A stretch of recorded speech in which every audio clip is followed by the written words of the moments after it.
The LA Kings have been struggling to score goals lately, but they certainly broke out with a 6-goal performance against the Blackhawks. Eddie Garcia of Locked On LA Kings is here to discuss their prospects for the future and what it'll take to contend this year. All that and more next on today's Locked On NHL podcast.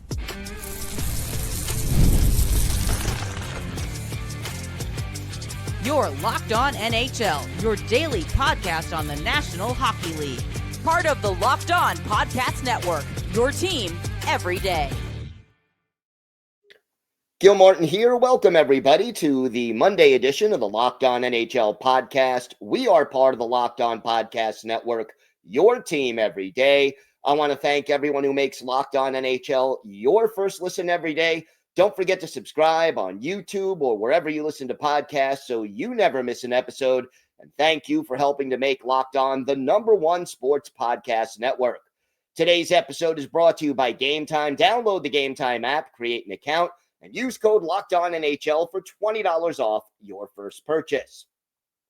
It is my pleasure to welcome back to the show the host of Locked On LA Kings, Eddie Garcia. And Eddie, you got to be happy with the 6-goal explosion against the Blackhawks.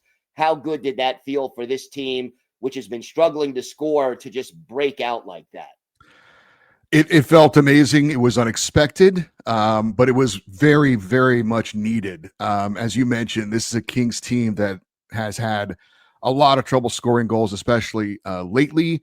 They had scored 2 or fewer goals in 7 of their last 9 games, and their power play has been really bad. It's sunk all the way to the bottom of the NHL, and they got a power play goal in this game as well, their first power play in the last 22 power play opportunities. So it has been a struggle lately. They had lost 2 games in regulation in a row for the first time all season. They've played a ton of close games, 19 one-goal games this year. They've gone beyond regulation 12 times. So the good news is they are in every game just about that they play in, thanks to their defense and their goaltending, and they are getting points a lot of the time.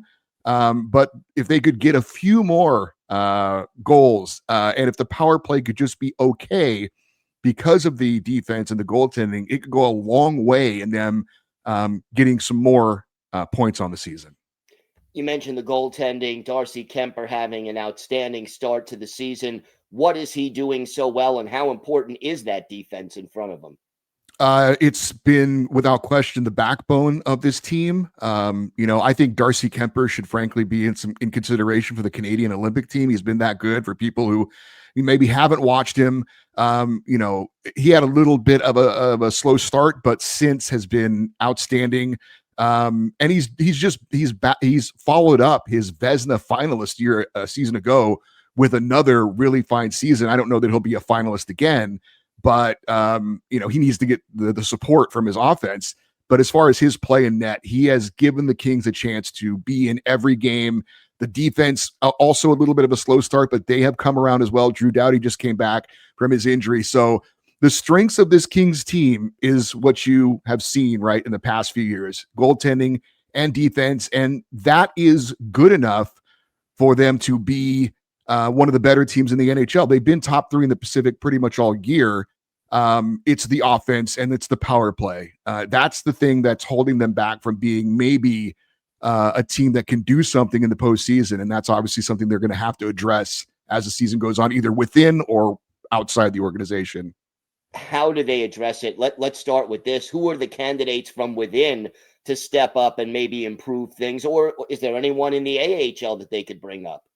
Yeah, there's really nothing in the AHL that's going to help them. Andrei Kuzmenko was the player they picked up at the trade deadline last year, and he was a revelation. He completely rejuvenated their power play. So he's the guy who, if he can get things going, would be the player from within to help them. He's had a struggle this year.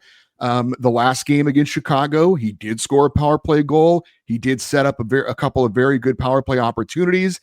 If we can see a lot more of that going forward, then perhaps he can be the solution as he was a year ago for that Kings power play. If not, then something at the trade deadline will have to be done to go out and do what they did with Kuzmenko a year ago.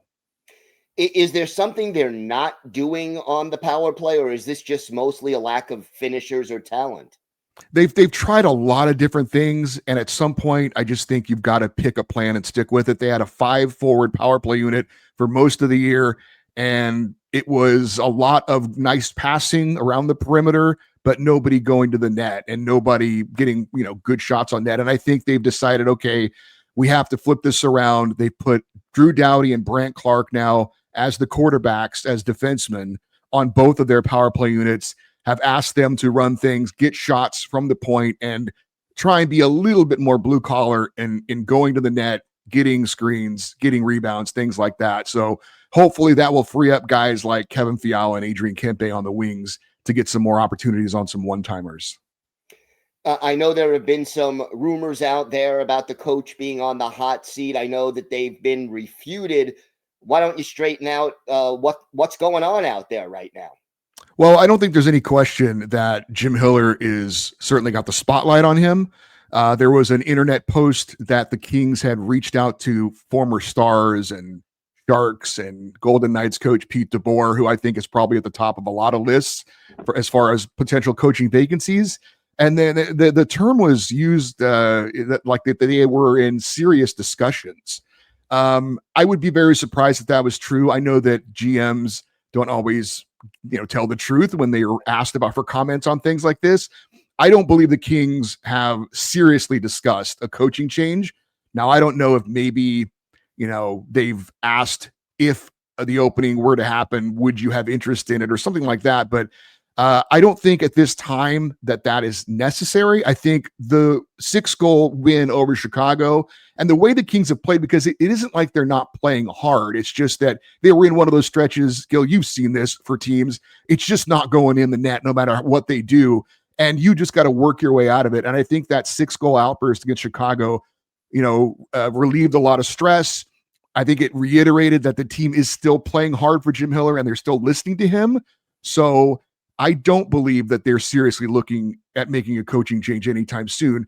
However, he is on the hot seat. The Kings think that they're a team that can do something in the playoffs this year. And if there's any kind of prolonged stretch with the way the NHL is this year and everything is so tight, that if the Kings were to go into, let's say this, if they would have lost the Blackhawks 6-0 instead of winning 6-0, then you start to raise some alarms. But I don't think that's any kind of a serious consideration at this time. Talk to me about Anze Kopitar. This is, his swan song in the NHL. How is he doing, and what does he mean to this franchise even now at this late stage of his career? I think he's the greatest LA King of all time, and I'm qualifying that. He's not the greatest player who's ever worn a Kings jersey, but as far as drafted, developed, stayed his whole career with the organization, he's the greatest King of all time. He's 15 points away from passing Marcel Dionne to become the all-time leading scorer. So there's that coming up hopefully in a couple of months here. He's played okay. He's basically the second-line center now. Still a very solid two-way player. And I actually am really happy that he announced before the season that this was going to be his last year, because he's actually getting attention and being in LA and playing on the West Coast and having those late games. I don't think he's ever gotten his complete due that he was deserved, but we've seen the Capitals and Alexander Ovechkin stay after a game and all shake his hands. The Blackhawks, after getting their brains beat in, actually were classy enough to stay on the ice in his last game against Chicago this year, and they all shook his hand. So I really like that he is getting this attention, because I think he's deserved it. He's not a player who commands the spotlight. He doesn't do a lot of flashy things, but he's just been solid for decades, and he's been everything. And we like to try and get a deep playoff run for Kopi in his final year. No doubt. And Eddie, why don't you tell our viewers and our listeners where they could find the podcast and where they could find you on social media? Just check out Locked On LA Kings. I always say that because there's a basketball team that also is the Kings in California. So if you're searching for a podcast that covers the LA Kings 5-6 days a week, all year long, check out Locked On LA Kings, wherever you get your podcasts, and on YouTube. All right, Eddie, thank you so much. Thank you. Today's episode is brought to you by FanDuel. NFL Sundays move fast. One big play and suddenly everything feels different. That's what makes live betting with FanDuel so exciting. You're not just watching the game, you're reacting to it in real time. With FanDuel, you could place bets as the action unfolds, every drive, every momentum swing, every highlight moment. Live betting is best when the game starts to shift, a receiver gets hot, a defense tightens up, or the momentum flips after a turnover.